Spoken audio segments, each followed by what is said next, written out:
કેમ છો મારા વાલા વિદ્યાર્થી મિત્રો? હવે સ્કૂલ ચાલુ થઈ ગઈ એટલે 2 દિવસથી હમણાં ટાઈમ નહોતો મળતો. આજે આપણે જે ટોપિકમાં આગળ વધશું. નીચેના શબ્દોની સામસામેની જોડી લખો. આપણે શું કરવાનું છે? સામસામેની જોડી બનાવવાની છે. તમને બોર્ડના પેપરમાં વ્યાકરણમાં પહેલો જ ટોપિક છે. બરાબર છે? હવે આપણે આ વખતે શું કરવું છે કે એક ચેપ્ટરનું વ્યાકરણ લેવું છે. જો એક ચેપ્ટરનું વ્યાકરણ લેતા જાવ તો છે એ તકલીફ રહે નહીં. હવે આપેલું છે અખિલ. તો અખિલ એટલે આખું અને સમસ્ત. બરાબર? આપણે સેલું છે એટલે તરત જ આવડી જાય. બ્રહ્માંડ તો વિશ્વ અને જગત. બરાબર? એના પછી આપેલું છે ભૂમિ.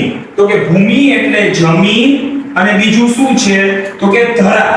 આને કહેવાય ભૂમિ. કનક એટલે સોનું અને શું છે? સુવર્ણ. અને ચોથું આપ્યું છે દેહ. તો કે પાંચમું આપ્યું છે દેહ. તો કે દેહ એટલે શરીર અને કાયા. તો આટલી વસ્તુ એની અંદર આપેલી છે. પહેલા તમારે જે આમાંથી સહેલું લાગે એના બે સમાનાર્થી ગોતી લેવાના. બરોબર? જે અઘરું લાગે એને છેડે રાખવાનું. એટલે તમને જે તરત જ ખબર પડી જાય. પછી આને જવાબમાં નીચે લખવાનું છે. જો આ રીતે એક લખીને તમને બતાવું છું કે અખિલ એટલે શું થશે? તો કે આખું અને સામે છે ઈ સમસ્ત. તો તમારે નીચે એમ લખવાનું જવાબ અને આ રીતે એના સાચા જવાબ બે આની સામે લખવાના છે. તમને 4 આપેલા હશે તો 4 એ 4 ના જવાબ અથવા 5 આપેલા હશે 5 માંથી 4 સાચા પડવા જોઈએ.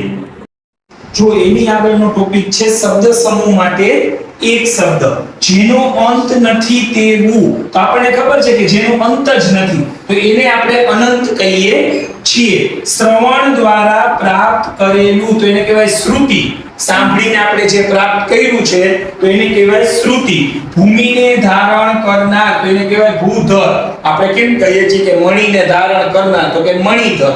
તો એવી રીતના એમ ભૂમિને ધારણ કરનાર તો એને આપણે ભૂધર તરીકે ઓળખીએ છીએ.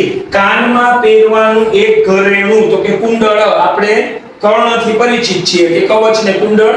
કર્ણ શું છે? તો કે લાસ્ટમાં એને દાનમાં આપી દીધા હતા. એટલે કાનમાં પહેરવાનું એક ઘરેણું તો એને કહેવાય કુંડળ.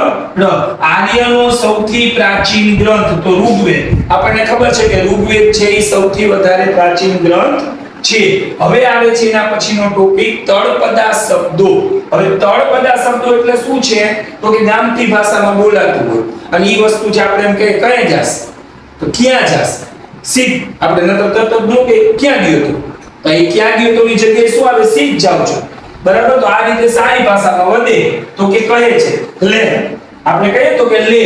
આપણે કહીએ નરસૈયા તો નરસિંહ ભાસે તો દેખાય છે. આપણે એમ કઈ ભાસે છે તો કે દેખાય છે. ભસે છે નહીં હો. પછી કે છે નોહે તો ન હોય. બરાબર? શું છે? તો કે ન હોય. ભણે તો કે કહે છે. ભણે નરસોયો એનું દર્શન કરતા. કહે છે કે ભાઈ આનું દર્શન કરતા. જુજુઆ તો કે જુદા જુદા. યોગ્ય વિશેષણ મૂકો. વિશેષણ કોને કહેવાય? જે શબ્દ વાક્યને વિશેષ બનાવે, કંઈક અલગ જ બનાવે એને આપણે વિશેષણ તરીકે ઓળખીએ છીએ. રચના કરી. હવે રચના કરી તો કેવી રચના કરી? તો કે વિવિધ રચના કરી. વાક્યને આખો વિશેષ બનાવી દીધું. બરાબર? રસ લેવાને તો અહીંયા આપેલું છે અનેક રસ લેવાને. હવે અહીંયા આપણે લઈ કોઈ મધુર રસ લેવાને તો પણ એ વિશેષણ છે. વાક્યને વિશેષ રૂપે રજૂ કરે એને આપણે વિશેષણ કહીએ છીએ.